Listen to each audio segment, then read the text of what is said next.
حضرات محترم، جو میں نے آیت قرآن مجید کی پڑھی، ہم عمرے کے بارے میں طریقہ کار سیکھیں گے اور انشاءاللہ ہماری یہ نشست تقریباً کوشش کروں گا کہ 45 منٹ کے اندر جو ہے یہ معاملہ پورا سمٹ جائے، جامع گفتگو کرنے کی کوشش کروں گا۔ تو حضرات محترم، سب سے پہلے دیکھیں کہ یہ عمرے کا حکم شریعت مطہرہ میں کیا ہے۔ تو اللہ تعالیٰ ارشاد فرماتا ہے وَأَتِمُّ الْحَجَّ وَالْعُمْرَةَ لِلَّهِ، اللہ کے لیے حج اور عمرے کی تکمیل کرو۔ فقہاء کرام فرماتے ہیں کہ عمرہ کرنا سنت مؤکدہ ہے، حضور کی ایک ایسی سنت، حج کرنا تو فرض ہے نا، وَلِلَّهِ عَلَى النَّاسِ حِجُّ الْبَيْتِ مَنِ اسْتَطَاعَ إِلَيْهِ سَبِيلًا، لوگوں کے اوپر اللہ کا یہ حق ہے کہ جو استطاعت رکھتا ہو اللہ کے گھر کا حج کرے۔ تو حج کرنا تو فرض ہے، بنیادی ارکان میں سے۔ عمرہ کرنا جو ہے یہ سنت مؤکدہ ہے۔ حضور رحمت عالم صلی اللہ علیہ وسلم نے اپنی زندگی مبارک میں 4 مرتبہ عمرہ فرمایا، 4 مرتبہ عمرہ فرمایا۔ اور عمرے کا ثواب کتنا ہے حضرات محترم؟ حضور نے ارشاد فرمایا لوگوں پے در پہ عمرے کرتے رہو، ایک مرتبہ عمرے کی توفیق مل گئی، پھر کوشش کرو، پھر عمرے پہ چلے جاؤ، پھر دوبارہ کوشش کرو، پھر چلے جاؤ۔ تو جو بار بار عمرے پہ جاتے رہتا ہے، حضور فرماتے ہیں اس کی تنگدستی اور اس کے گناہ اللہ تعالیٰ ختم فرما دیتا ہے، یعنی غربت بھی مٹتی ہے اور بندے کے گناہ بھی مٹ جاتے ہیں جب وہ عمرہ کرتا ہے۔ اور حضرات محترم، یہ تجربہ ہے، میں ایسے چہرے یہاں پہ دیکھ رہا ہوں، قبلہ معین بھائی، ماموں اور بھی حضرات ایسے ہیں کہ جو گئے ہوئے ہیں پہلے عمرے پر۔ تو یہ ایک ایسا، اور میرا اپنا بھی ذاتی تجربہ ہے کہ عمرے پر زیارت حرمین پہ جو پیسہ خرچ کیا جاتا ہے، جو پیسہ آتا ہے، وہ بھی آپ دیکھیں گے کہ آپ کو الگ سے نظر آئے گا کہ اللہ تعالیٰ نے کیسا انتظام فرمایا، ایسی اللہ تعالیٰ برکت عطا فرماتا ہے۔ کہتے ہیں نا کہ جب بلایا آقا نے خود ہی انتظام ہو گئے، تو وہ بھی ایسا ہوتا ہے۔ اور پھر جب بندہ عمرہ کر کے آ جاتا ہے تو پھر اللہ تعالیٰ اس کو ریٹرن بھی فرما دیتا ہے۔ اب اس کی قدرت کاملہ ہے، وہ جیسا چاہے عطا فرمانے والا ہے۔ ایک اور حدیث مبارکہ حضور نے ارشاد فرمایا کہ جو شخص عمرے پہ گیا اور راستے میں ہی اس کا انتقال ہو گیا تو ایسا شخص تو اس کے لیے جنت کی خوشخبری ہے، اور فرمایا جب تک قیامت ہوگی اس وقت تک یہ عمرہ ہی کرتا رہے گا، کیونکہ جو جس حال میں انتقال کرے گا نا تو وہی اسی حال میں اٹھایا جائے گا۔ تو جب عمرہ کرنے والا اگر اس کا انتقال ہو جائے تو وہ حالت احرام میں اٹھے گا اور لبیک اللہم لبیک تلبیہ پڑھتا ہوا اٹھے گا۔ ابھی پچھلے سال جب میرا جانا ہوا تھا تو ہمارے ساتھ ایک لیاقت صاحب موجود تھے، ہم نے مکے میں حاضری دی، مکہ المکرمہ مدینہ شریف میں حاضری دی۔ حاضری دینے کا جب واپس ذوالحلیفہ سے عمرے کے لیے لوٹ رہے تھے، مکہ المکرمہ اور مدینہ شریف کے درمیان میں بس رکی عشاء کی نماز کے لیے، ہم سارے اترے عشاء کی نماز کے لیے، لیاقت صاحب بھی اترے، لیکن حضرت جب اترے گرے اور ان کا وصال ہو گیا۔ اب وہ پھر ان کا بیٹا مسقط میں تھا، ان کو بلایا گیا، ان کی زوجہ تھیں، بہن تھیں، ان سب کو ہم نے دلاسا وغیرہ دیا اور کسی طرح ان کے انتظام ہوئے۔ اللہ کا کرنا یہ ہوا کہ ان کا جیسی وصال ہوا فوراً سے وہاں پہ شرطے وغیرہ آ گئے اور ان کی ساری ڈاکومنٹس کرنے کے بعد ان کو مدینہ شریف لے گئے، وہاں پہ بڑے اسپتال میں لے کے گئے اور ان کی جو موت کا معاملہ تھا اس کو کلیئر کیا گیا اور پھر ان کو جنت البقیع کے اندر دفنایا گیا۔ تو ایسے بھی نصیب ہوتے ہیں، اللہ تعالیٰ اپنا کرم فرمانے والا ہے۔ تو حضرات محترم، اب یہ ہے کہ حرمین طیبین کی زیارت کے حوالے سے اور بالخصوص جس کے لیے ہم نے نشست رکھی ہے، یہ ہے عمرے کا طریقہ کار۔ عمرے کے طریقہ کار میں دیکھا جائے صرف 4 چیزیں ہیں، صرف 4 چیزیں، یعنی خاکہ ذہن میں رکھنا چاہیں تو عمرہ 4 چیزوں کا نام ہے۔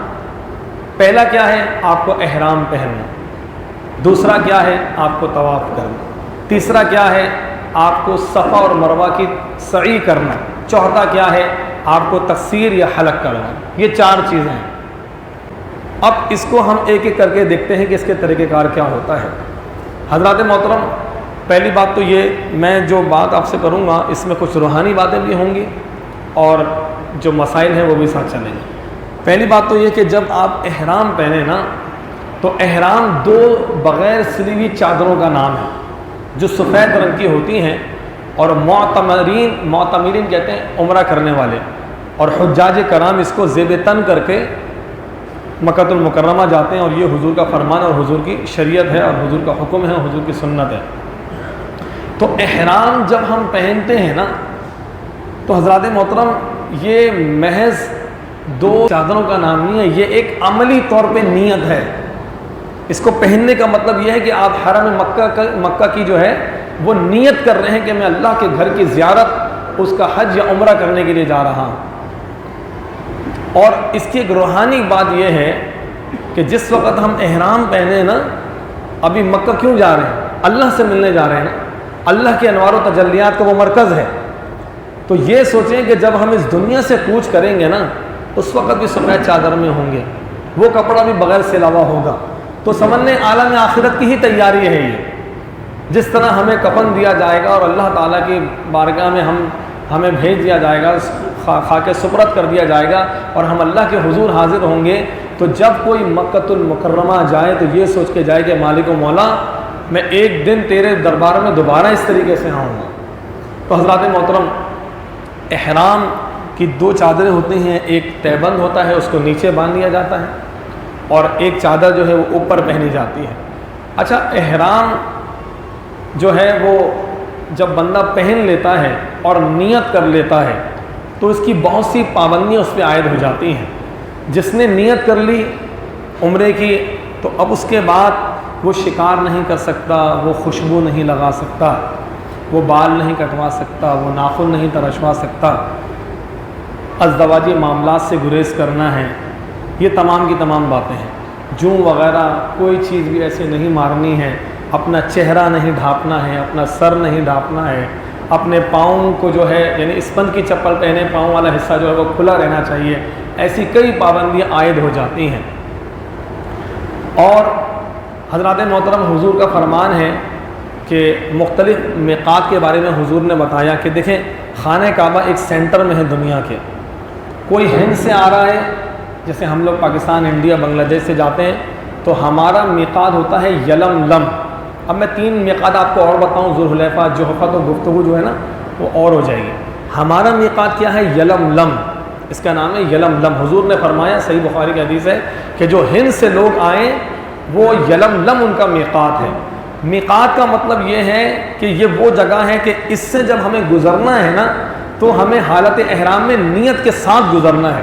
احرام بھی پہنا ہو، احرام پہننے کے بعد پابندیاں شروع نہیں ہوتی، احرام پہننے کے بعد جب آپ نیت کر لیں گے تو پابندیاں شروع ہو جائیں گی، وہ جو میں نے آپ کو بتائی ہیں ساری پابندیاں۔ اچھا حضرات محترم، اب معاملہ یہ ہوتا ہے، اس کو تھوڑا ہم پریکٹیکل بھی طور پہ دیکھتے ہوئے جائیں گے، کیونکہ ایسے افراد بھی موجود ہیں کافی کہ جو ہمارے ساتھ اس دفعہ عمرے پر ساتھ سفر کریں گے۔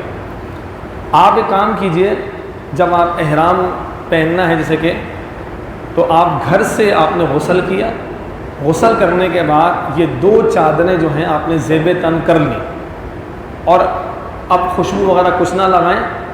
احرام کو پہننے سے پہلے کوئی ایسی خوشبو کہ جس کا جرم نہ ہو، یعنی جو اس کے اوپر ظاہر نہ ہو، اور پھر ایسا نہ ہو کہ بعد میں آپ کے جسم پہ لگ جائے، ایسے اس کو بالکل کر کے اچھی طریقے سے لگا لیں تاکہ وہ جو ہے خوشبو پھیل جائے اور وہ اڑ جائے۔ حضرات محترم، احرام آپ نے پہننے اور احرام پہننے کے بعد شکرانے کے طور پہ 2 رکعت نماز نفل گھر پہ ہی پڑھ لیں، گھر پہ ہی پڑھ لیں، اور پھر آپ پہنچ جائیں ایئرپورٹ۔ ایئرپورٹ پہنچنے کے بعد انشاءاللہ 9:30 کا ٹائم میں دیتا ہوں کہ وہاں پہ تمام کے تمام جو احباب ہیں 9:30 تک وہاں پہنچ جائیں، ہم سے ملاقات کر لیں تاکہ سب ایک جگہ اکٹھے ہو جائیں، اور اس کے بعد پھر اندر جب ایئرپورٹ پہ جائیں تو اس کے کچھ مرحلے ہوتے ہیں، آسان سے میں آپ کو بتا دیتا ہوں۔ سب سے پہلے جب آپ ان ہوں گے، آپ کا سامان جو ہے وہ چیک ہوگا۔ آپ ایئرپورٹ میں داخل کیسے ہوں گے؟ تو آپ کو ایک ٹکٹ دیا جائے گا، وہ ایک پرچے کے اندر ہوگا، آپ اس کو شو کرائیں گے، وہ آپ کو اندر جانے دیں گا۔ ممکن ہے کہ وہ آپ کی پاسپورٹ بھی دیکھیں، آپ کا ویزا بھی دیکھیں، لیکن ٹکٹ پر ہی آپ کو اندر جانے دیا جائے گا۔ آپ اندر سب سے پہلے بندہ جو ہے سامان جو ہے اس کو وہ چیک وغیرہ کروایا جاتا ہے۔ اس کے بعد آپ کی بورڈنگ ہوتی ہے، جیسے ہماری ایئر لائن جو ہے فلائناز ہے، اس کا ایک خاص کاؤنٹر بنا ہوگا، تمام احباب وہاں چلے جائیں گے، وہاں جا کے اپنا سامان جو لیگیج ہوگا، جو بڑے بیگ وغیرہ ہم ساتھ لے کے جا رہے ہیں، اس کو وہاں پہ ہم جمع کرائیں گے، وہ ٹیگ لگائیں گے، وہ اندر لیگیج کے اندر بھیج دیں گے، اور ہم ان کو پاسپورٹ وغیرہ دیں گے تو وہ ہمیں بورڈنگ کارڈ ایشو کر دیں گے۔ بورڈنگ کارڈ کا مطلب یہ ہوتا ہے کہ اب آپ کو سیٹ نمبر دے دیا جاتا ہے، اب آپ کو صرف اور صرف جا کے جہاز میں بیٹھنا ہے اور حرم شریف کی طرف آپ کا سفر ہے۔ بورڈنگ کے بعد حضرات محترم پھر آپ پاکستانی عملہ جو ہوتا ہے سویلیشن کا، اس کو امیگریشن دیتے ہیں۔ اگر کوئی گورنمنٹ ملازم وغیرہ ہوتا ہے وہ NOC وغیرہ سے طلب کرتے ہیں، پاسپورٹ وغیرہ آپ کی تصویر وغیرہ کھنچتی ہے، ممکن ہے کہ بایو میٹرک وغیرہ بھی کروایا جائے، اور اس کے بعد پھر آپ کو وہاں سے آگے روانہ کر دیتے ہیں۔ اب آپ کو گیرلی میں آ کے کچھ نہیں کرنا، صرف انتظار کرنا ہے۔ بامشکل آدھا گھنٹہ پون گھنٹہ ہوگا آپ کی جو وہاں بیٹھنے کی نشست ہوگی، ہم سب وہاں موجود ہوں گے، سامنے ہی وہ جہاز لگا ہوگا، سب کے سب کو ساتھ ہی اب بیٹھنا ہے۔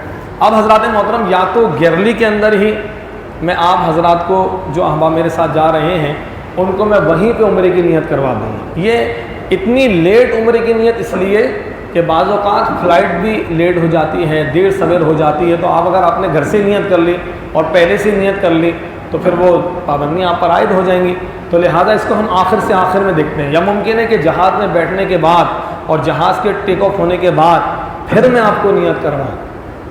نیت کروانے کے بعد اب آپ پہ تمام پابندیاں لگ جائیں گی۔ عام طور پہ جہاز کا ماحول یہ ہوتا ہے کہ ممکن ہے کہ آپ کو تھکن ہو، آپ کو نیند وغیرہ اگر آ جائے، اس میں کوئی مذائقہ نہیں ہے۔ کسی کا اگر وضو برقرار نہیں رہتا دوبارہ وضو کر لیں، واش روم وغیرہ بھی جا سکتے ہیں، اس میں بھی کوئی مسئلہ نہیں ہے۔ لیکن اگر آپ کو نیند وغیرہ آ جائے تو کم از کم یہ کہ آپ کا چہرہ وغیرہ جو ہے وہ نہیں ڈھانپنا چاہیے، جیسے عام طور پہ ہوتا ہے ہم نے سر پہ ڈال کے سو گئے، یہ چیز نہیں ہونا چاہیے۔ اور دیکھیں جب تک جہاز ٹیک آف ہونے کے بعد نیت لازمی کر لیں گے، اب نیت لازمی کر لیں گے۔ کیوں؟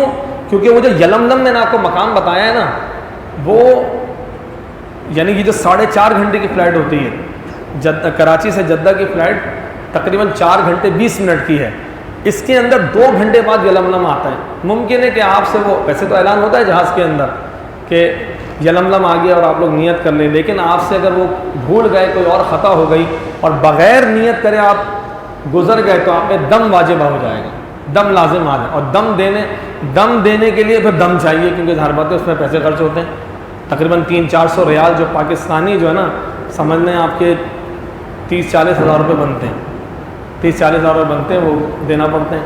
تو لہٰذا اگر آپ اسی طرح نشست میں جس طرح ابھی میری گفتگو سن رہے ہیں، راستے بھر میری گفتگو سنتے رہے تو آپ کو کوئی پریشانی نہیں ہوگی۔ لیکن آپ نے یہ سوچا کہ دیکھی جائے گی تو دیکھی نہیں جائے گی، حضرات محترم یہ بڑے معاملات ہیں۔ فی الحال آپ نے جب یہ نیت کر لیتے ہیں نا تو نیت کرنے کے بعد تلبیہ پڑھتے ہیں۔ تلبیہ 1 مرتبہ پڑھنا لازمی ہے، لبیک اللہم لبیک لبیک لا شریک لک لبیک ان الحمد والنعمت لک والملک لا شریک لک۔ 1 مرتبہ بآواز بلند پڑھنا واجب ہے، 3 مرتبہ مستحب ہے۔ راستے بھر پڑھتے رہیں اور اس عاجزی انکساری کے ساتھ ہم گناہ گار خطا کار، ہم میلے سیاہ کار، نہ ہمارے اعمال اس قابل، نہ ہماری گفتار اس قابل، نہ ہمارا حال اس قابل، نہ ہماری قال اس قابل، یہ کہاں نصیبوں والے سفر اور ہم کہاں۔ لیکن اگر وہ رب بلا رہا ہے تو وہ گناہوں سے مٹانے کے لیے بلا رہا ہے، وہ کرم کرنے والا ہے، ہم تو اس قابل نہیں تھے، اس نے بلا لیا، اس کی کرم نوازی ہے۔ تو اس میں ہماری کوئی کمال نہیں ہے، ایک ذرہ ہمارا کمال نہیں ہے کہ شاید ہم بڑے نمازی ہیں، بڑے پرہیزگار ہیں، ہمارا بلاوا آ گیا، یہ اللہ تعالیٰ کا کرم ہے، یہ اللہ تعالیٰ کا۔ تو ایسی عز و انکساری کی تصویر بن جائے کہ آپ کے آنسو اللہ تعالیٰ کی بارگاہ میں بہہ رہے ہوں کہ مالک و مولا یہ تیرا گناہ گار بندہ جو ہے تیری دربار میں آ رہا ہے، تیری اجازت سے آ رہا ہے، اب تو اس کی حاضری کو بھی قبول فرما لے۔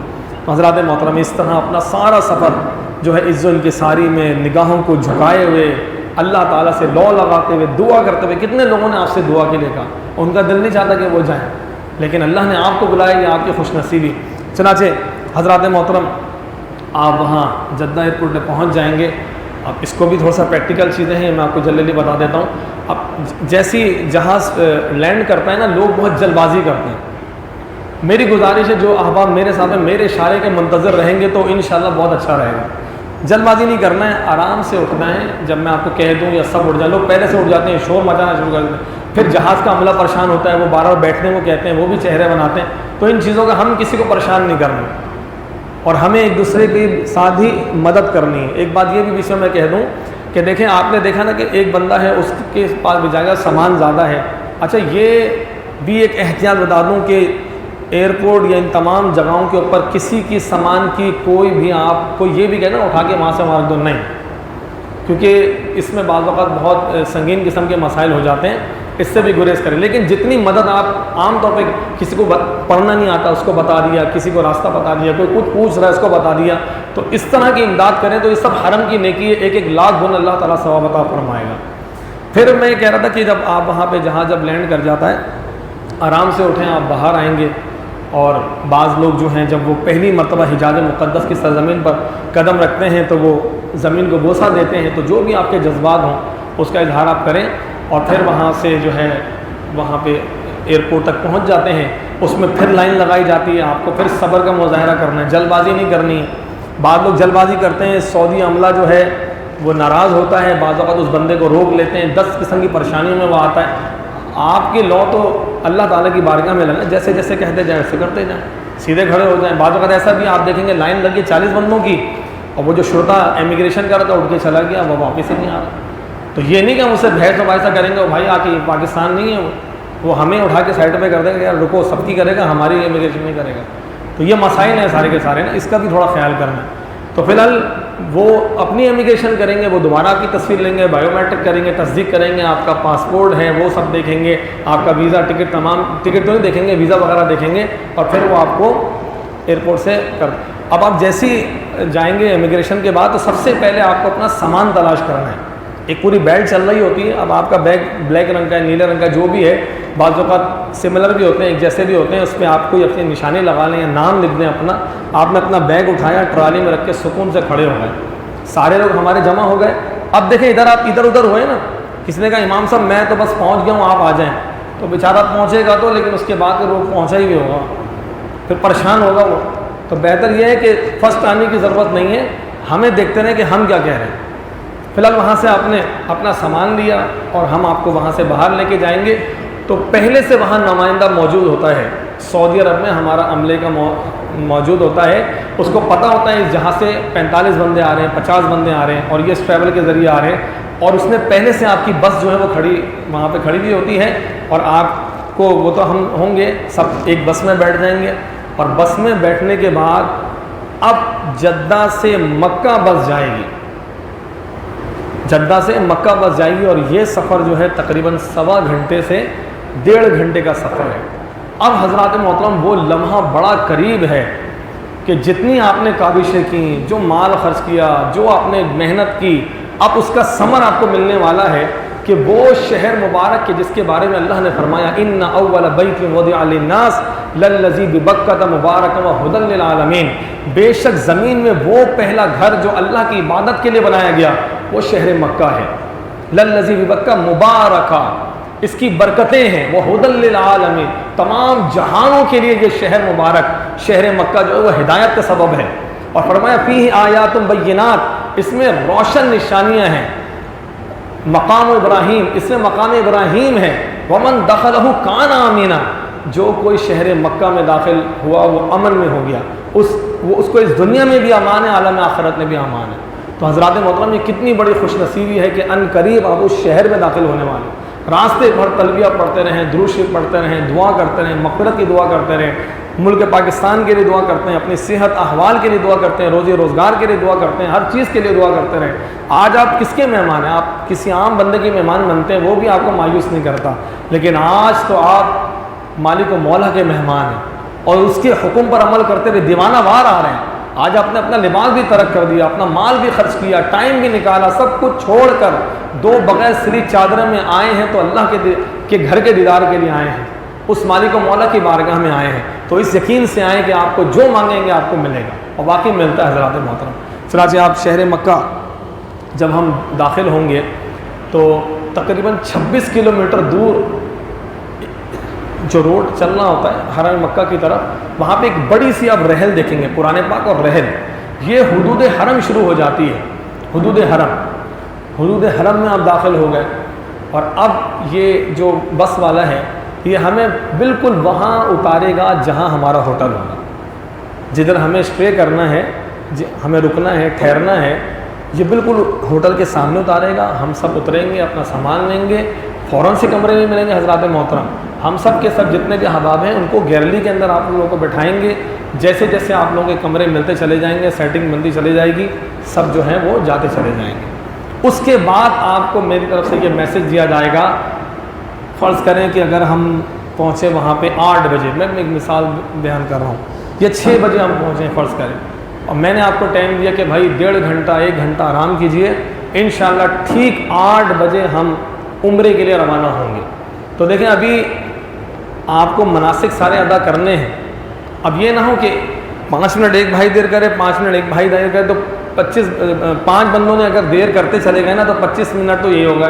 اب جو بیچارہ پہلے سے آگے کھڑا ہوا ہے وہ آپ کے انتظار میں تکلیف میں ہے، تو اس طرح نہ ہو، وقت کی ہر جگہ پابندی کیجیے، سارے ایک جگہ جمع ہو جائیں گے۔ پہلا عمرہ جو ہے وہ میں آپ کو خود کرواؤں گا، پہلا عمرہ کروا دوں گا، کروانے کے بعد آپ کو واپس ہوٹل لا دوں گا، میں آپ کو دکھا دوں گا یہ آپ کا ہوٹل ہے، یہ کارڈ ہے، یہ پہچان ہے، یہ راستہ ہے، ساری چیزیں سیکھ لیں گے، اور پھر آپ کی جب مرضی آپ رات و دن کے اندر جائیں۔ اگلا عمرہ چاہیں تو ہمارے ساتھ کریں، چاہیں تو اپنے طور پہ جتنے چاہیں عمرے کریں، لیکن پہلا عمرہ جب ہوگا نا وہ آپ لوگ جو ہیں ہمارے ساتھ ہی کیجئے گا۔ اچھا، اب عمرے کے لیے جب جا رہے ہیں، ہم حرم مکہ پہنچ گئے، اب معاملہ یہ ہے حضرات محترم کہ وہاں پہ مطاف کے لیے خاص گیٹ ہے۔ ابھی لاسٹ ٹائم میں جو گیا تھا باب ملک الفہد سے اس کی انٹری تھی، تو باب ملک الفہد گیٹ نمبر 78 اور 77 یہ 2 گیٹ تھے، اس سے آپ داخل ہوں گے۔ تو جب آپ داخل ہوں گے اور اب جو ہے حرم مکہ اور حرم مکہ اب اس کی بناوٹ کچھ ایسی ہے، جس گیٹ سے بھی جائیں گے نا آپ کو سامنے خانہ کعبہ نظر آ جائے گا، جس گیٹ سے، لیکن آپ کو فوراً دیکھنا نہیں ہے۔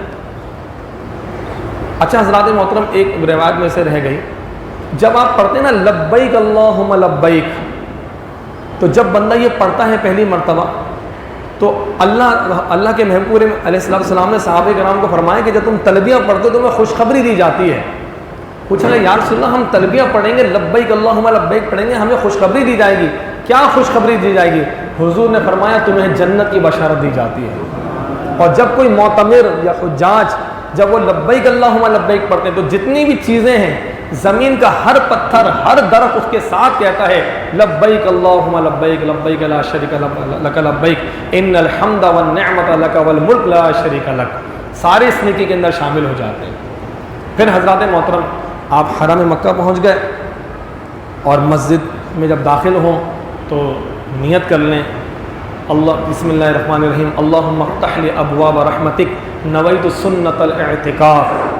تو حرم شریف کے اندر آپ کا اعتکاف بھی شروع ہو گیا، جو مستحب اعتکاف ہوتا ہے، عام طور پہ ہم ہر نماز میں کرتے ہیں نیت۔ اور اپنی نگاہوں کو نیچے رکھیں، اور میری طرف سے آپ کو یہی صدا آ رہی ہوگی کہ تمام احباب اپنی نگاہوں کو نیچے رکھیں، اور آہستہ آہستہ اس طریقے سے کہ جیسے کوئی مجرم جا رہا ہوتا ہے نا، اس طرح اپنے آپ کو تصور کریں۔ جتنی آجزی ان کی ساری ہوگی نا، یعنی یوں سمجھے کہ جتنا برتن جھکے گا اتنا بھرے گا۔ وہاں پہ ہمیں کسی سے مقابلہ نہیں کرنا، بلکہ ہمیں تو عزت و انکساری کے ساتھ رہنا۔ سامان وغیرہ جتنا تھا سارا آپ کے ہوٹل میں، بس آپ کے گھر والے، آپ کے احباب آپ کے ساتھ ہیں، جن کے ساتھ خواتین ہیں وہ بھی ساتھ ہوں گی۔ مسجد نبی شریف میں الگ الگ انٹری ہے، لیکن حرم مکہ میں ایک ساتھ انٹری ہے۔ تو ایک طرف ہماری خواتین ہوں گی، ایک طرف ہمارے جینٹس ہوں گے، آپ کے ساتھ ساتھ میں ہوں گا، اور میری طرف سے آپ کو یہی آواز آئے گی کہ آپ لوگ اپنی نگاہیں نیچے رکھیں، نیچے رکھیے گا، یعنی فرش کو دیکھتے رہیں گے، چلتے رہیں گے۔ پھر آگے کے سیڑھیاں آئیں گی، تھوڑا سا نیچے اتریں گے، پھر اور سیڑھیاں آئیں گی، پھر ممکن ہے کہ جب بالکل آخر میں سیڑھیاں آئیں گی تو پھر وہاں پہ سفید رنگ کا جو ہے وہ فرش شروع ہو جائے گا۔ وہ جو جگہ ہے نا وہ ہے مطاف۔ مطاف اس مقام کو کہا جاتا ہے جہاں پہ طواف کیا جاتا ہے۔ اب آپ خانہ کعبہ کے بالکل قریب آ چکے ہیں، اور اب آپ کو کیا کرنا ہے، اب میں آپ کو کہوں گا آہستگی سے اپنی نگاہوں کو اٹھائیے۔ تو آپ لوگ ہلکے اپنی نگاہوں کو اٹھائیں۔ کعبے پہ جب آپ پہلی نگاہ پڑتی ہے، بندہ مومن اللہ تعالیٰ کی بارگاہ میں جو دعا کرتا ہے اللہ اس کو قبول فرماتا ہے۔ اب آپ اس جگہ کو دیکھ رہے ہیں، اس حرم مکہ، اس کعبۃ اللہ شریفہ کو دیکھ رہے ہیں کہ جس کے معمر اول حضرت آدم علیہ السلام ہیں، جس کو تعمیر کرنے والے ابراہیم خلیل اللہ ہیں، جس کو تعمیر کرنے والے اللہ کے محبوب کریم علیہ السلام ہیں۔ وہ حرم مکہ کے روزانہ 120 تجلیات اس کے اوپر پڑتی ہیں اور وہ تقسیم کی جاتی ہیں۔ تو جو خانہ کعبہ کا طواف کر رہا ہو اس کو 60 تجلیاں اس کے اوپر پڑتی ہیں، جو نماز پڑھ رہا ہو اس کے اوپر 40 تجلیاں پڑتی ہیں، اور جو کچھ نہ کر رہا ہو بس کعبے کو تک رہا ہو تو 20 انوار و تجلیات اس کو بھی اللہ تعالیٰ عطا فرماتا ہے۔ یعنی اب آپ کی ایک نیکی 1,00,000 نیکی کے برابر ہو گئی۔ ایک مرتبہ سبحان اللہ کہا، 1,00,000 مرتبہ سبحان اللہ کہنے کا ثواب اللہ تعالیٰ عطا فرمائے گا۔ حضرات محترم، کعبے کو دیکھیں اور خوب دعائیں کریں، گڑ گڑائیں، اللہ تعالیٰ کی بارگاہ میں دعائیں کریں۔ اور مختلف دعاؤں کے بارے میں کہا گیا تو بزرگان دین فرماتے ہیں کہ یہ دعا کی جائے کہ مالک و مولا، میں جتنی بھی تیری بارگاہ میں دعا مانگوں، میری تو اپنی دعاؤں کو اپنی بارگاہ میں قبول فرما۔ یہ بھی ہے۔ تو جب آپ نے خانہ کعبہ کو دیکھ لیا، دیدار کر لیا، اب آپ کو ہمیں فالو کرنا ہے ساتھ ساتھ۔ اب ہم نا ایک مرحلہ ہمارا ہوا ہے کہ ہم حالت احرام میں شہر مکہ مسجد حرام آ گئے۔ اب عمرے کا دوسرا مرحلہ شروع ہو رہا ہے۔ دوسرا مرحلہ کیا ہے کہ ہمیں طواف کرنا ہے۔ طواف کسے کہتے ہیں؟ طواف کہتے ہیں 7 چکر لگانے کو۔ خانہ کعبہ کا جو ایک چکر لگتا ہے اسے کہتے ہیں شوط، اور 7 چکروں کو کہتے ہیں 7 اشواط۔ 7 چکر لگاتے ہیں۔ یہ چکر کہاں سے شروع کرتے ہیں؟ حجر اسود۔ حجر اسود خانہ کعبہ میں ایک ایسا پتھر نصب ہے جو جنت سے آیا، اور جب یہ آیا تھا تو اس کی روشنی بہت زیادہ تھی، اس کی نورانیت جہاں جہاں تک گئی وہاں تک حدود حرم جو ہے وہ قائم کر دی گئی۔ ابراہیم خلیل اللہ نے کی، پھر مختلف جتنے بھی وہاں کے متولی تھے وہ کرتے رہے، بالآخر آخر میں جو اس کی جو مینار لگائے گئے ہیں حضرت امیر معاویہ رضی اللہ تعالیٰ عنہ نے، اور وہ آج تک وہ قائم ہے۔ تو حضرات محترم، حجر اسود وہ پتھر ہے کہ حدیث پاک میں آتا ہے کہ کل بروز قیامت اللہ تعالیٰ اس کو 2 آنکھیں دے گا، ایک زبان دے گا، اور جس نے اس کو چوما ہے، اس کو استلام کیا ہے، سلام کیا ہے، اللہ تعالیٰ کی بارگاہ میں اس کے لیے یہ شفاعت کی درخواست کرے گا، اے مالک و مولا تو اس بندے کی بخشش فرما، یہ تیرا گھر دیکھنے آیا تھا، اس نے اپنے تیرے حبیب علیہ السلام کی سنت پر عمل کرتے ہوئے مجھے بوسہ دیا تھا۔ تو حضرات محترم، اس حجر اسود کو انبیاء نے بوسہ دیا، ان کے لب اس پہ لگے، اور قربان جائیں حضور رحمت کونین صلی اللہ علیہ وسلم کے لب مبارک اس پہ لگے۔ آج آپ کتنے خوش نصیب ہیں، اس پتھر کے قریب جائیں گے اور آپ بھی اس کا بوسہ دیں گے، اور اگر رش ہو، بوسہ دینے کا موقع نہ ہو تو دور سے استلام کیا جاتا ہے۔ استلام کسے کہتے ہیں؟ رفع یدین کیا جاتا ہے، ایسے ہاتھ اٹھا کے بسم اللہ والحمد للہ واللہ اکبر والصلاۃ والسلام علی رسول اللہ، ایسے چوم دیا جاتا ہے، اسے کہتے ہیں استلام۔ تو حضرات محترم، حجر اسود اس طرف ہے، اس کی سیٹ کے اندر سامنے ایک سبز لائٹ ہے، اس کی نشانی کے لیے لگائی ہوئی ہے کہ جو سبز لائٹ ہے اس کے بالکل مقابل میں حجر اسود ہوتا ہے۔ حجر اسود سے ہم پہلا چکر شروع کریں گے، آپ کو نیت کروا دی جائے گی، اللہم انی ارید الطواف بیتک المحرم فیسرہ لی، کہ اے مالک و مولا ہم طواف کعبہ کی نیت کرتے ہیں، تو ہمارے لیے اس کے لیے آسانی عطا فرما، ٹھیک ہے؟ اور پھر ہم یہ طواف شروع کریں گے چکر لگانا۔ اچھا، شروع کے 3 چکر جو ہیں نا، اس میں 2 باتیں کی جاتی ہیں۔ ایک یہ کیا جاتا ہے کہ ایک ہے رمل۔ رمل کا مطلب یہ ہوتا ہے کہ چھوٹے چھوٹے قدم رکھے جاتے ہیں اور اکڑ کے چڑھ دیتے ہیں۔ ویسے تو اکڑ کے چلنا منع ہے، وَلَا تَمْشِ فِي الْأَرْضِ مَرَحًا، زمین میں اکڑ کے نہ چلو، لیکن جب واقعہ لمبا ہو جائے گا، لیکن جب طواف کیا جائے نا تو حضور کی یہ سنت ہے۔ اصل میں ہوا یہ تھا کہ جب پہلی مرتبہ مسلمان عمرہ کرنے آئے نا تو وہ بڑے عظیم کے ساری والے تھے، تو کفار کہنے لگے مسلمان تو بڑے کمزور ہو گئے۔ حضور علیہ السلام نے فرمایا کہ اے میرے صحابہ، شروع کے 3 چکر اکڑ کے چلو تاکہ ان کو پتہ چلے کہ ہم میں کتنا زور ہے۔ تو 3 چکر اکڑ کے چلے تھے، تو لہذا قیامت تک کے لیے مسلمانوں کی اللہ کے حبیب کریم علیہ السلام کی سنت لازم کر دی گئی۔ تو اللہ کے محبوب علیہ السلام کی سنت کو بھی ہم ادا کریں گے، اور خانہ کعبہ کے جو شروع کے 3 چکر ہیں ان میں رمل کیا جائے گا، چھوٹے چھوٹے قدم اور اکڑ کے چلیں گے۔ پھر حضرات محترم، دوسری چیز ہے اتباع۔ اتباع یہ ہوتا ہے کہ احرام آپ کا یہ پورا ہی چادر کی طرح پہنے ہوں گے، لیکن جب خانہ کعبہ کا طواف شروع کریں گے تو اپنے سیدھے ہاتھ سے چادر یوں نکال لیں گے، یعنی یہ کندھا جو ہے کھلا رہیں گے، اور دونوں اس کے پلے اس طرف کر دیں گے، تو اس طرف خانہ کعبہ یہ آپ کا کھلا رہے گا۔ یہ مرد حضرات کے لیے ہے، ان کا احرام ہوتا ہے۔ تو یہ شروع کے 3 چکر ہمیں رمل بھی کرنا ہے اور ہمیں اتباع بھی کرنا ہے۔ یہ 3، اچھا، ایک چکر آپ نے لگا لیا، دوسرا چکر لگا لیا، تیسرا چکر لگا لیا، ہر چکر میں بسم اللہ والحمد للہ واللہ اکبر، اور پھر ایسے بوسہ دینا ہے ہم سب کو ساتھ۔ 3 چکر ہو گئے، اب رمل ختم ہو گیا، اکڑنا ختم ہو گیا اور اجتباع بھی ختم ہو گیا، واپس چادر ایسی کر لیں۔ چوتھا چکر، 5واں چکر، چھٹا چکر، 7واں چکر۔ 7ویں چکر جب مکمل ہوگا تو استلام آپ 8ویں مرتبہ کر رہے ہوں گے، کیونکہ آپ نے شروع کے اندر جب پہلا طواف شروع کیا تھا تو آپ نے کیا، 7 چکروں کے اندر آپ استلام کرتے رہے، اور جب 7 چکر مکمل ہو گئے اور 7 مرتبہ استلام ہو گیا، اب 8ویں مرتبہ استلام کریں گے جیسے میں نے آپ کو بتایا۔ حضرات محترم 7 چکر آپ کے مکمل ہو گئے، اب طواف ہو گیا۔ طواف کرنے کی بڑی فضیلت ہے، ایک تو میں نے آپ کو بتایا کہ 60 تجلیات بندے کو نصیب ہوتی ہیں، اور ایک طواف کرنے پہ کئی سالوں کے گناہ اللہ تعالیٰ بخش دیتا ہے۔ اور سمجھیں کہ جو بندہ طواف کر رہا ہے وہ اللہ تعالیٰ کی رحمت کے سمندر کے اندر غوطہ-زن ہو چکا ہے۔ آج ہم اس کا دیدار کر رہے ہیں، دیوانہ وار اس کا چکر لگا رہے ہیں، اور کتنی بڑی خوش نصیبی ہے۔ حضرات محترم طواف مکمل ہونے کے بعد اب 2 رکعت نماز نفل پڑھنا یہ واجب ہے، ضروری ہے، یا تو مقام ابراہیم پر یا مسجد حرام میں کہیں پر بھی 2 رکعت نماز نفل پڑھنی ہے۔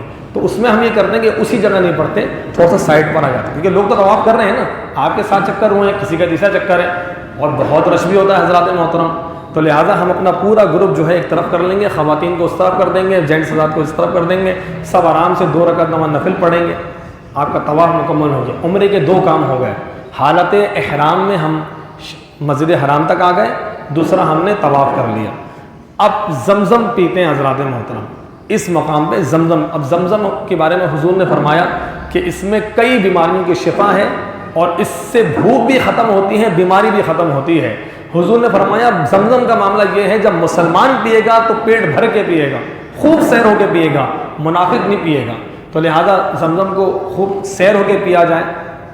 اور حضرات محترم حقیقت بات یہ زمزم بھی نور ہے، وہ کہاں جاتا ہے وہ آپ جو لوگ ہوں گے ملاحظہ کریں گے کہ کیا تقویت اس سے ملتی ہے، کیا روحانیت ملتی ہے۔ اور زمزم کی بات یہ ہے اس کو کھڑے ہو کے پینا یہ مستحب ہے، آپ کا چہرہ جو ہے خانہ کعبہ کی طرف ہو، اور آپ جس نیت سے پئیں گے اللہ تعالیٰ آپ کو اس میں عافیت عطا فرمائے۔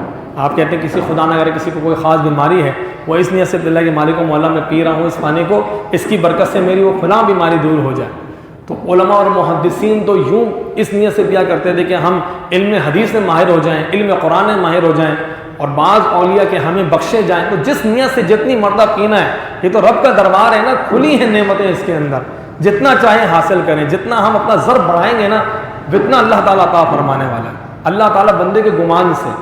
تو حضرات محترم طواف بھی کر لیا۔ اچھا، طواف کے درمیان میں ایک بات یہ ہے، بڑی ایمان افروز بات یہ ہے کہ جب آپ حجر اسود سے چکر شروع کرتے ہیں، پھر پلٹ کے پھر حجر اسود سے پہلے نا جو تیسرا کونا یہاں سے پڑے گا اور چوتھا حجر اسود، وہ ہے رکن یمانی۔ رکن یمانی کو ایسے ہاتھ پھیرنا یا استلام کرنا تو وہ بھی سنت ہے۔ وہاں سے لے کے رکن یمانی سے لے کے حجر اسود تک، رکن اسود تک، اسے کہتے ہیں مستجاب، یہ مقام مستجاب کہلاتا ہے۔ حضور نے ارشاد فرمایا ہر وقت 70,000 ملائکہ یہاں پہ کھڑے ہوتے ہیں، جب بھی کوئی زائر آ کے یہاں دعا کرتا ہے اس کے حق میں وہ کہتے ہیں آمین۔ تو یہاں پر اپنی دعاؤں کو کیجئے، اللہ تعالیٰ سے مانگیے جو مانگنا ہے۔ تو حضرات محترم طواف مکمل ہونے کے بعد 2 رکعت نماز نفل پڑھ لی۔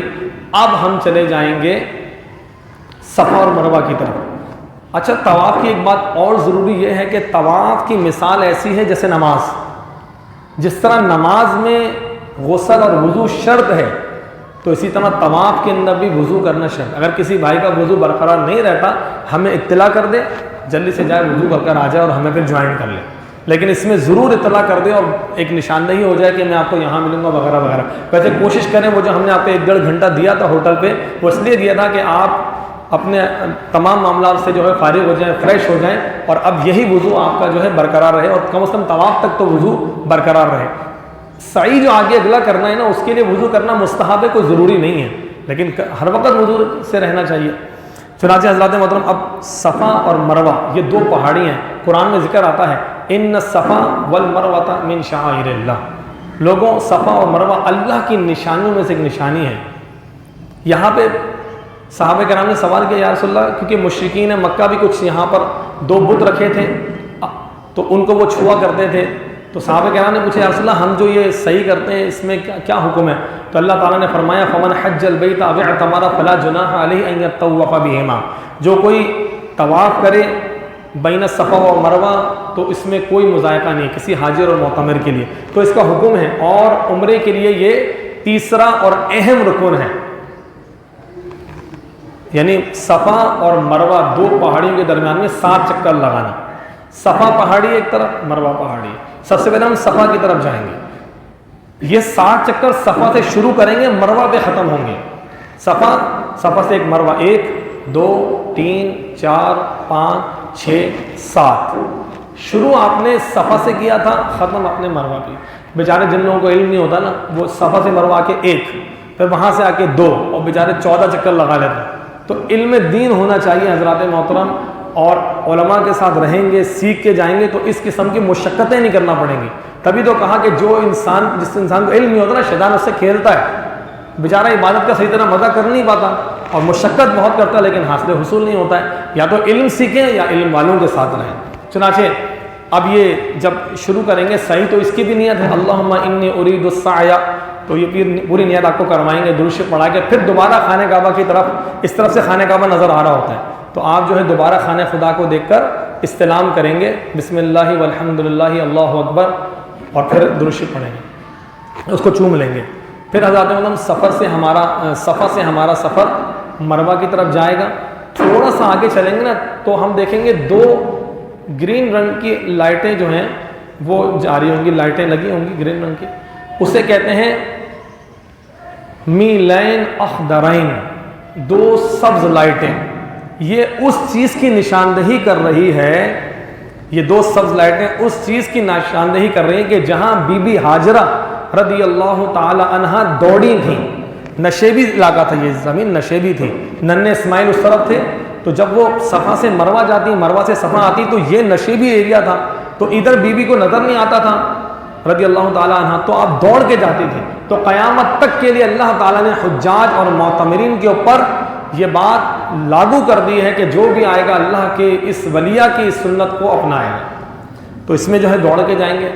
اچھا پھر مروہ تک پہنچ گئے، پھر اسی طریقے سے جب یہ 7 چکر آپ کے مکمل ہو گئے نا، اب ہم سب وہاں پہ مروہ پہ جمع ہو جائیں گے، وہاں پہ 2 رکعت نماز نفل پڑھنا مستحب ہے، وہ پڑھ لی، اس کے بعد آپ ہمارے ساتھ ہی رہیں۔ اگر آپ الگ الگ جا کے حلق کروائیں گے قصر کروائیں گے تو کوئی آپ کو ظاہر اس کے ریٹ بھی کوئی 15 ریال بول رہا ہو، کوئی 10 ریال بول رہا ہوگا، تو ہم نے اس کا حل یہ سوچا ہے کہ ہم آپ کے نمائندے ہیں، انشاءاللہ ہم ہی ایک جگہ بات کر لیں گے کہ وہ صحیح ریٹ پر فرض کریں 5-5 ریال کے اندر ہم پورا ہی اس سے بات کر لیں کہ ہمارے اتنے افراد ہیں، تاکہ ہم سب کے پیسے بھی بچیں، اور یہ ہے کہ ایک ساتھ ہی سب کا قصر یا حلق جو ہے وہ کروا لیا جائے گا۔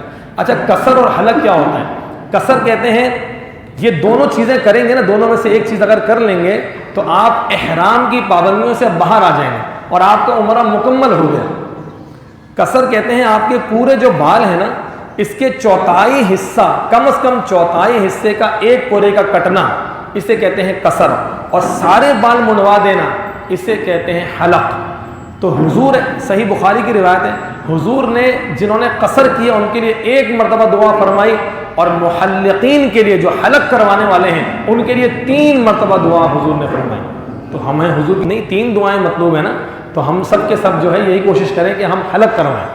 حلق کروانے کے بعد حضرات محترم اب الحمدللہ اللہ کے کرم سے یہ عمرہ جو ہے وہ مکمل ہوا، سب ساتھ مل جائیں، ہوٹل تک پہنچیں، اب آپ آرام کریں، اور جس طرح پھر اگلے دن موقع ملے گا دوبارہ عمرہ کرنا ہے یا زیارت جو کروائی جائیں گی آپ کو، عرفات کی، جبل نور کی، جبل ثور کی، منی کی، تمام جو زیارتوں کو پورا ایک شیڈول ہے اس کا ٹائم دیا جائے گا، وہ زیارتیں آپ کو کروائی جائیں گے۔ جتنے دن ہم مکے میں رہیں عمرہ کرتے رہیں گے، زیارتیں کرتے رہیں گے، پھر حضرات محترم پھر ایک دن وہ پیغام بھی آپ سن لیں گے کہ بنے گا جانے گا پھر بہانہ، کہے گا آ کے کوئی دیوانہ، چلو نیازی تمہیں مدینے مدینے والے بلا رہے ہیں۔ پھر وہ جو تشنگی تھی نا دل کے اندر، اب اس کی پیاس بجھانی ہے، اب مدینہ شریف جانا ہے۔ اب کوئی پابندی نہیں ہے، کوئی احرام نہیں پہننا، کوئی کسی قسم کی کوئی پیار، بس اب حضرات محترم صرف آقا دو جہاں کی بارگاہ میں جا کے دو کام کرنے ہیں، ایک نماز پڑھنی، ایک درود پڑھنا ہے، ادب کی ایک تصویر بنے رہنا ہے، اور آقا دو جہاں کے شہر مبارک جانا ہے۔ حضرات محترم اس بارے میں بس 5 سے 10 منٹ میں بھی گفتگو کر لیتے ہیں، اور ایک مرتبہ تمام احباب درود پاک پڑھیں۔ حضرات محترم جتنے بھی احباب بیٹھے ہیں دعا کرتے رہیں کہ مالک و مولا یہ جو ہم نے باتیں سنی ہیں یہ نظارہ بھی ہم سب کو کروا دیں، ان قریب یہ حرمین طیبین کی جو مبارک جگہ ہیں، فضائیں ہیں، معطر فضاؤں میں ہم سب کو وہاں سانس لینے کی توفیق عطا فرمائے۔ حضرات محترم اب مدینہ شریف کی حاضری کے بارے میں 10 سے 11 منٹ کوشش کرتا ہوں کہ اس کو میں تھوڑا سا، کیونکہ آپ لوگوں کو 45 منٹ کا ٹائم دیا تھا میں نے۔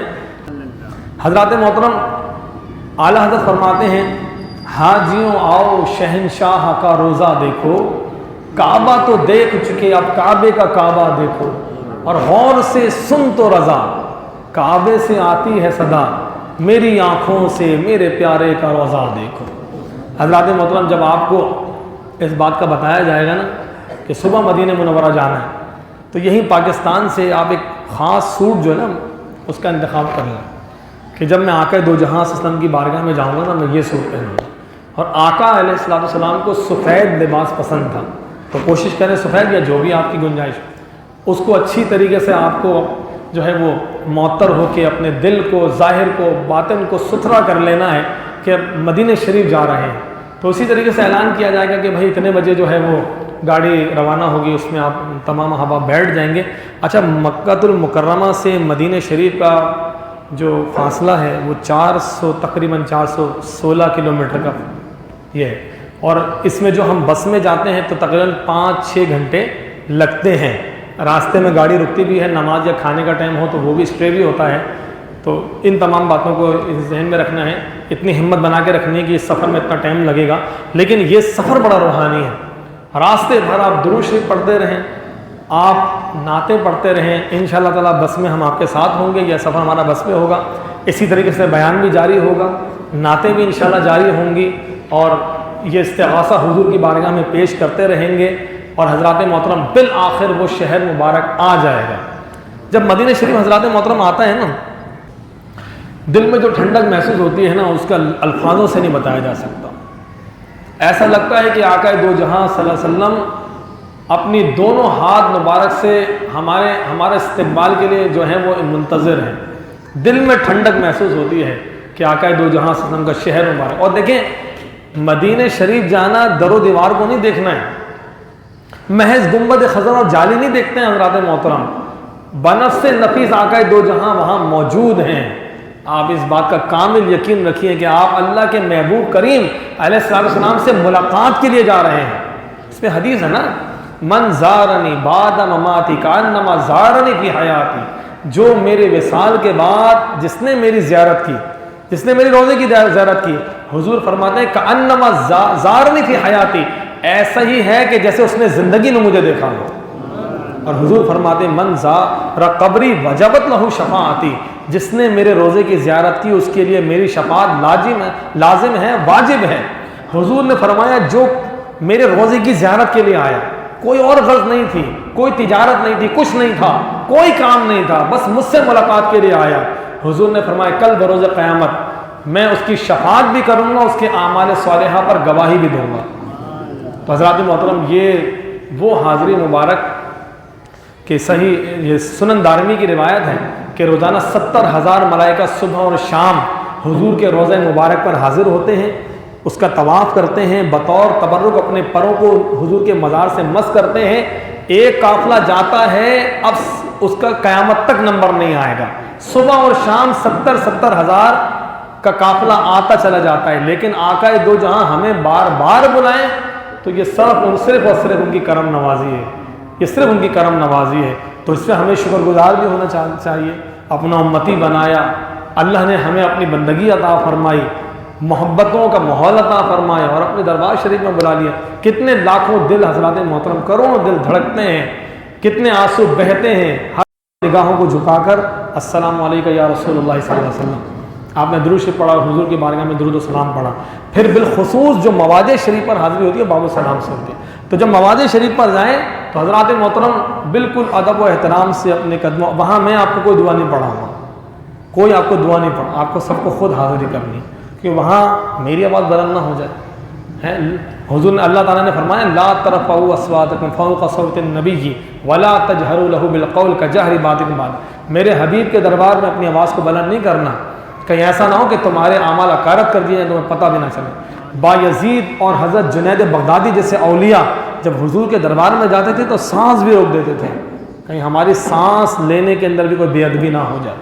تو حضرات محترم ہمیں صرف اور صرف یہ تصور کرنا ہے کہ یہ جو جالی مبارک ابھی آنے والی ہے، اس میں حضور رحمت عالم صلی اللہ علیہ وسلم تشریف فرما ہیں، ہمیں دیکھ رہے ہیں، ہمارے درجات کو جانتے ہیں، ہمارے دل کو جانتے ہیں، ہر چیز کو جانتے ہیں، ہماری ایمان کی حقیقت کو جانتے ہیں، اور ان کی بارگاہ میں نہایت ہی عز و انکساری کے ساتھ، آہستگی کے ساتھ، بس آپ کے کان ہی سنیں بس الصلاۃ والسلام علیک یا رسول اللہ، الصلاۃ والسلام علیک یا نبی اللہ، الصلاۃ والسلام علیک یا رحمۃ للعالمین وعلی آلک واصحابک یا نور اللہ. ان الفاظ پھر برابر میں سیدنا صدیق اکبر کا روضہ شریف، السلام علیک یا خلیفۃ رسول اللہ، السلام علیک یا ابا بکر صدیق رضی اللہ تعالیٰ عنہ.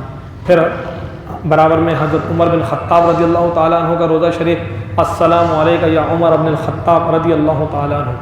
پھر حضرات محترم وہاں کا جو عملہ ہوتا ہے شرطے جسے کہتے ہیں، پولیس والوں کو شرطہ کہتے ہیں، وہ اگر آپ سے کہہ رہے ہیں کہ جلدی جائیں، ان سے کوئی بحث کرنے کی ضرورت نہیں ہے، ان کو کچھ برا بھلا کہنے کی ضرورت نہیں ہے، وہ جو کہیں بس آپ نے جو کہا ٹھیک ہے، وہ کہیں آگے ہو گیا آگے ہو جائے، جتنا ہو سکے کھڑے ہو جائیں، سلام کر لیں، آپ جتنی دعا کر سکیں کریں، نہیں کر سکیں آگے بڑھ جائیں، کیونکہ آپ کے پاس تو بہت سے آپشن موجود ہیں نا. کہیں وہاں آپ کسی سے بحث میں پڑے، آپ کی آواز بلند ہوئی، آپ نے کسی کے بارے میں برا سوچا، ایسا کچھ نہ ہو، آپ بالکل خاموشی سے باہر آ جائیں. اب باہر آئیں گے گنبد خضرا کے سامنے، گنبد خضرا کے سامنے بیٹھیں، دعائیں کرتے رہیں، بیٹھیں دعائیں کریں، مانگیں، پیچھے کی طرف چلائیں، تھوڑا سا نعت بھی پڑھیں، صلاۃ و سلام بھی پڑھیں، ان تمام کو ادب کے اندر رہتے ہوئے یہ کریں. ہمارے مرشد کریم فرماتے ہیں کہ یہ حرمین طیبین اور اولیاء کے دربار ایک ایسی جگہیں ہیں، اگر آپ کو نظر آئے نا کہ کوئی لکڑی ہے وہ ٹیڑھی لگی ہوئی ہے تو آپ یہ سوچیں نہیں وہ ٹیڑھی نہیں لگی، میری آنکھ ٹیڑھی ہے، مجھے دیکھنے میں مسئلہ ہے. وہاں کے بارے میں کوئی عیب لے کے نہیں آنا، نہ کسی بندے کے بارے میں عیب لے کر آنا، نہ کسی بات کے اوپر، نہ کسی انتظام کے اوپر. تو باقی انشاءاللہ تعالیٰ ہماری انشاءاللہ یہ بس اصل میں مجھے خاکہ بنانا تھا آپ کے ذہن میں، تاکہ یہ ساری گفتگو اس لیے کی تاکہ آپ کے خاکہ بن جائے. اب وہاں پر اتنی تفصیل سے میں آپ کو شاید نہ بتا سکوں، وہاں تو ہمیں صرف پریکٹیکل کرنا ہے.